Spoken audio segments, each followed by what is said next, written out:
رے کے خاندان کا تیسرا لفظ ہے زے، زے، اور اس کو دیکھیے یہ رے کی طرح وہی طریقے سے لکھا جائے گا، اوپر سے نیچے آ کے تھوڑا سا مڑ جائے گا اور اس کے اوپر نقطہ ہے۔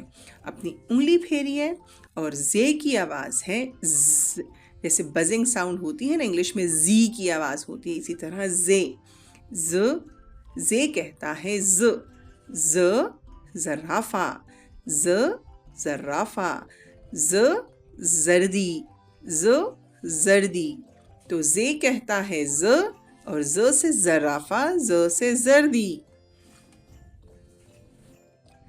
صفحہ نمبر 14 پہ آئیے اور رے کے خاندان کا چوتھا حرف ہم پڑھیں گے، اور اس پہ تو ڈھیر سارے نقطے ہمیں نظر آ رہے ہیں، جی جناب، اور دیکھتے ہیں کہ اس سے اور کیا بن سکتا ہے۔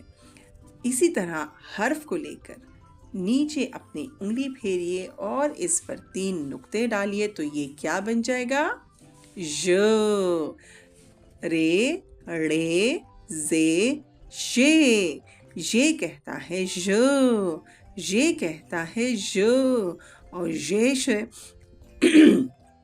یہ سے بنتا ہے ژالہ باری، ژالہ باری، ژالہ باری، یعنی جب برف پڑ رہی ہو تو اس کو ژالہ باری کہتے ہیں، یعنی ہیل سٹارم، جب اولے پڑتے ہیں۔ آپ دیکھ رہے ہیں اس بچی نے ایک چھتری پکڑی ہوئی اور وہ اس سے بچنے کی کوشش کر رہی ہے۔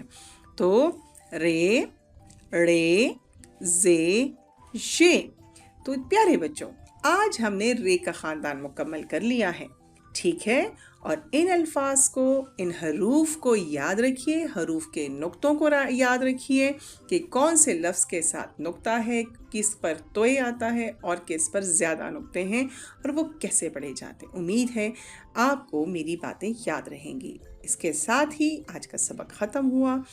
بہت شکریہ، اپنی دعا میں یاد رکھیے۔